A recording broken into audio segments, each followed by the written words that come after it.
Thou art Peter, the rock, and upon this rock I will build my church.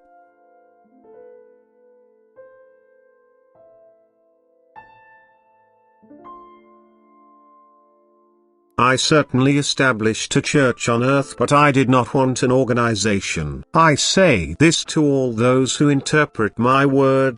Thou art Peter, the rock, and upon this rock I will build my church, such that I myself am the founder of worldly organizations which call themselves the true Church of Christ.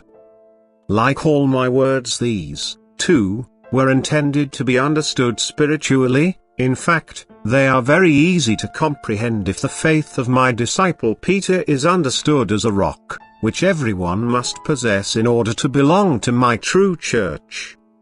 My church is a purely spiritual foundation. It is to be understood as a community with a faith as rock-hard as Peter's, but never the amalgamation of people in a purely secular organization, which has to be called secular because everything that proves the affiliation to this organization must be outwardly recognizable, and because further regulations or laws were decreed which inhibit a person's thinking and actions, which entirely contradicts my will.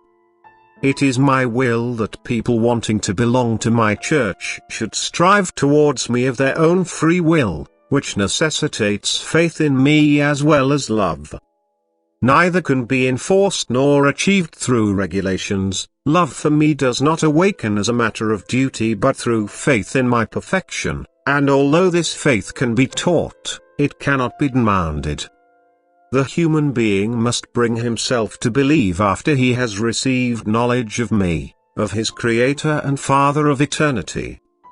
A human being only becomes a member of my church through this self-attained faith. Therefore my church cannot be an organization with a mass of members who lack living, self-attained faith.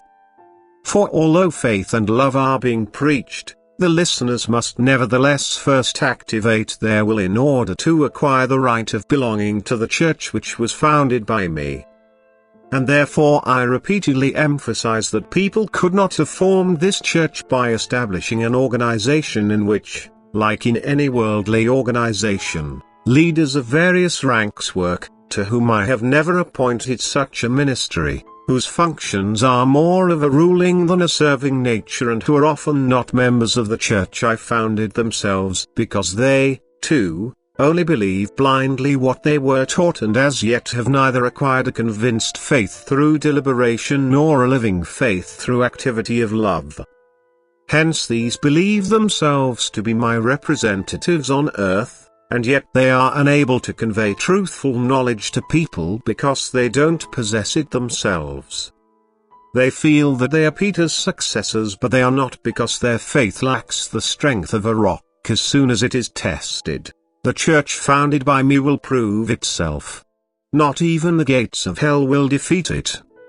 But once the walls of the former are shaken, which is intended by my will, it will not survive, and only blindly believing fanatics will remain steadfast, but not on account of conviction but because of fanaticism which is not valued by me as faithfulness.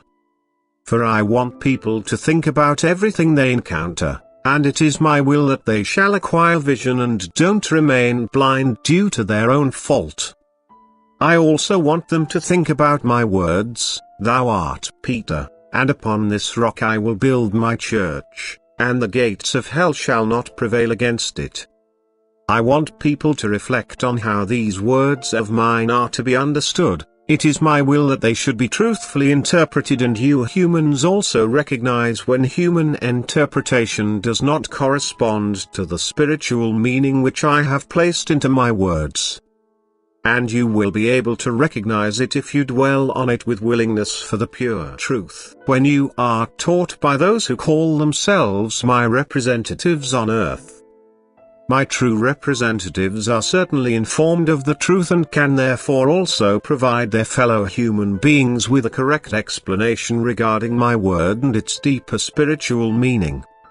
However, my representatives also belong to the church founded by me, even though they are not members of an earthly organization.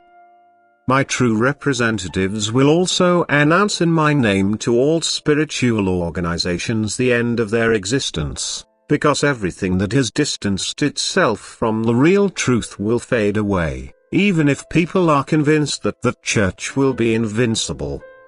Only the church which I myself have founded on earth will be invincible, which is a spiritual community of those with a faith like Peter's and who, through this faith, shape themselves into my image.